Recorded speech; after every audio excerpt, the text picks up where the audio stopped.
Hello, I'm Dov Zakheim. I used to be Undersecretary of Defense, but more important, at least for now, I am chair of the advisory board of this journal, the Jerusalem Strategic Tribune. The JST, as we call it, has emerged on the scene in an explosive way. We have the top analysts from around the world who contribute on a daily basis. You can see their website, and also, of course, the journal that I just held up. But we also have regular breakfasts where we bring in top speakers to address a group of prominent individuals. We had one like that this morning. We had Professor Eliot Cohen, who for many years was a professor at Johns Hopkins SAIS, one of the leading military historians, not just in the United States, but perhaps in the world. In our audience was General Jim Jones, the former National Security Advisor and the former Supreme Allied Commander Europe. We had the Ambassador of Estonia. We had the Ambassador of Finland. And a lot of other prominent individuals. As I say, this is not the first breakfast we've had. We've had other prominent individuals, members of Congress, for example, administration officials, and it all fits in with the objective of this Jerusalem Strategic Tribune and Radio and TvAbraham, which is to have a more comprehensive and understanding, not just of the Middle East, but of America's relations with the Middle East. And I think this morning demonstrated how successful that could be. I think, we have been making one mistake after another and thinking that Iran would somehow be a country that under the current theocracy that would actually come to the table and agree to do things that they'd actually carry out, and that's been proven wrong time after time. So I support the current activity, even though it's hard to predict what exactly the end will be. We obviously are at war with Iran right now, so that's clearly a threat. And some people think, well, their nuclear program wouldn't really threaten us. Well, first of all, it threatens our allies. They showed us that. They were able to fire a missile at Diego Garcia, where we have aircraft, and that's about as far away from Iran as London, Paris, Rome. So Europe's threatened. So that, and they're our allies. They're our NATO allies, and it's just a matter of time if we let this go on that they'd be able to hit us. But I think the administration is doing the right thing, and while it's a little bit, it's not yet the time to be able to predict exactly how this is going to end.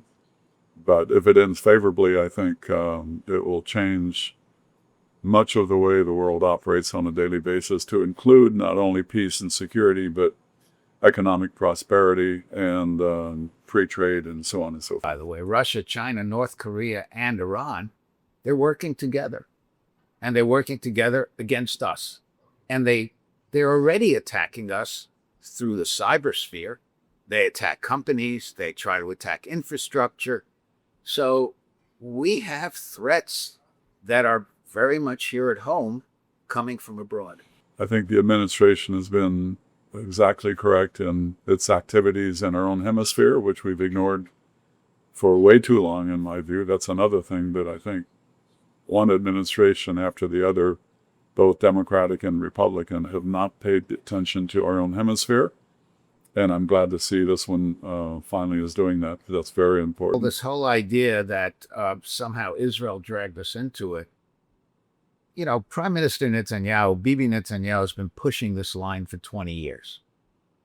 And George Bush didn't get into it. Obama wouldn't. Biden wouldn't. And even Mr. Trump didn't. So you got to ask yourself, why now? And there are a number of reasons. First of all, and we heard this, we had a meeting this morning of the Jerusalem Strategic Tribune group with Professor Eliot Cohen, and he pointed out, the Iranians tried to kill Mr. Trump.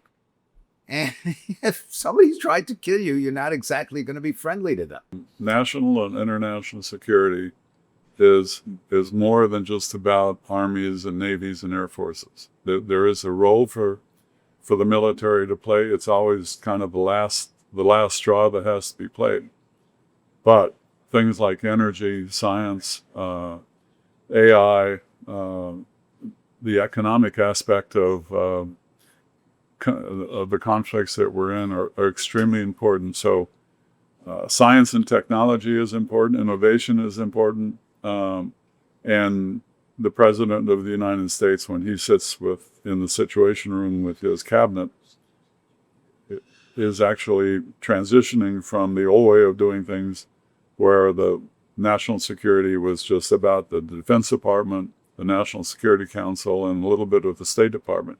Now it's a whole of government operation, and that's the way we should look at it for the future. Frankly, if we can maintain or take the lead on AI and work with our friends and allies who are also into AI, maybe we can set standards that make it more difficult for the bad guys, particularly the Chinese, to do what they're doing. Are we going to stop them? No. But can we limit them? Maybe.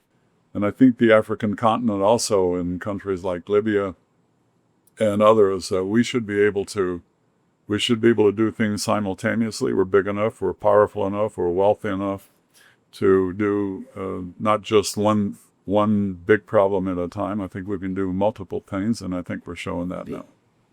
Well, I certainly look forward to our next breakfast meeting. We will once again have a very prominent speaker and a very prominent audience. And I certainly recommend that you look at the Jerusalem Strategic Tribune website, as well as tune in to Radio Abraham and TV Abraham.